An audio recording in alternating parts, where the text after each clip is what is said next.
everyone! Welcome to episode 4 of Travel Talk Tips and Trivia. Today's language lesson is going to be in Spanish. In a recent video, it might have been last week's, I taught you please and thank you in 5 different languages, or I taught you them in 4 and Megan taught you Japanese. Today, we're going to teach you 2 useful sentences in Spanish. This could be especially helpful if you're traveling in a Spanish-speaking country, which there are many Spanish-speaking countries in the world, and you have a problem and you need help.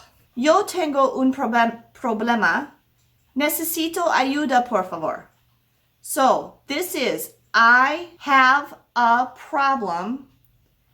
I need help, please.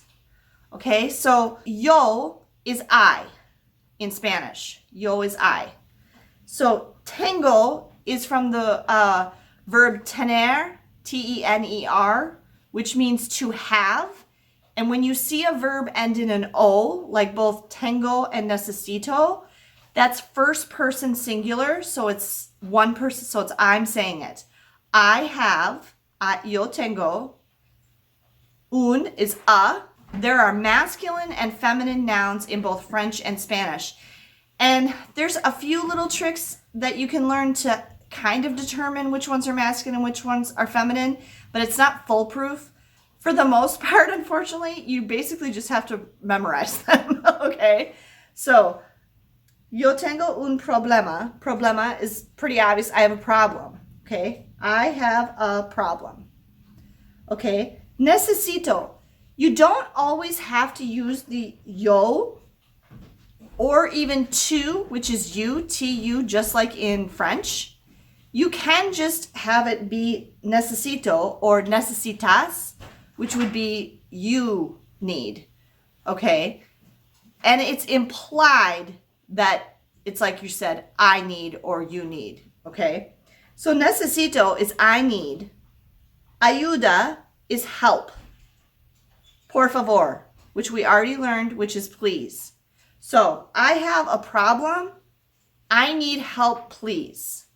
This would be a very handy couple of sentences to know if you're in a Spanish-speaking country and you have a problem and need help. So, again, yo tengo un problema. Necesito ayuda, por favor. Today's travel tip is to reserve your rental car first.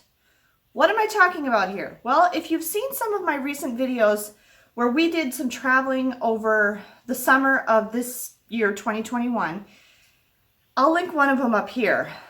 Rental car prices have gotten extremely high. Rental cars have been quite hard to come by, and this is related to the pandemic. It's related to worldwide shipping issues, and it's related to a worldwide shortage of chips, computer chips that are used in automobiles. When the pandemic started and travel basically stopped everywhere in the world, a lot of rental car companies sold off most or all of the cars in their fleets because nobody was traveling and nobody was renting cars. And it's taking them some time to rebuild up their fleet with new cars again. And so a lot of rental car companies are short of cars. And so there's been a lot of stories in the news and things. It's getting better, but where people would get, they would have a rental car reservation and they would get there and they had no car for them. It even happened to us where the type of car that we reserved, they didn't have that for us and they had to give us something else. What I'm talking about when I say reserve your rental car first is when you decide that you're taking a trip similar to what we did this summer, where you're gonna fly somewhere or take a train maybe, and then you're going to rent a car when you get there and use that rental car for the time that you're in that place. Rent the car first. As soon as you know when you're going and the general dates that you're going, rent the car. Find a rental car and get that rental secured. The vast majority of rental car companies do not require you to pay anything ahead of time. And it's very easy once you have a rental car reservation to go back in and modify it if you need to tweak the dates, one way or the other. Because maybe then when you went to buy your plane tickets, you found that, if we go on Tuesday instead of this, it's a little cheaper, let's do that or whatever.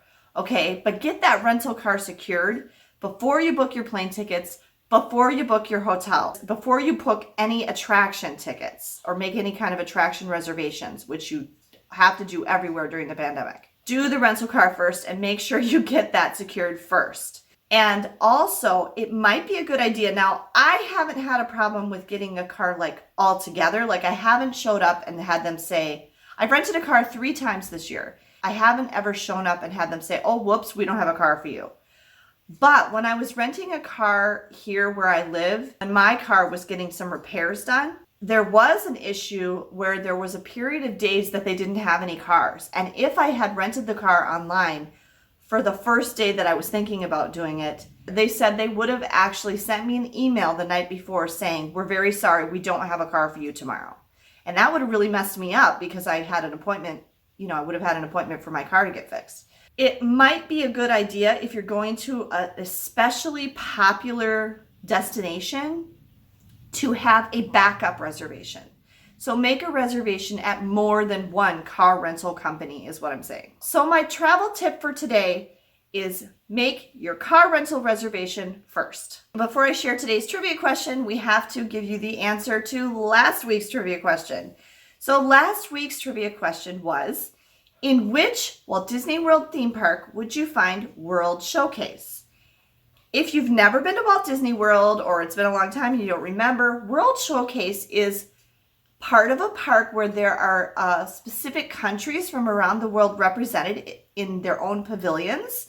And there's architecture and restaurants and food and shops, character actors, if you will, and all sorts of things.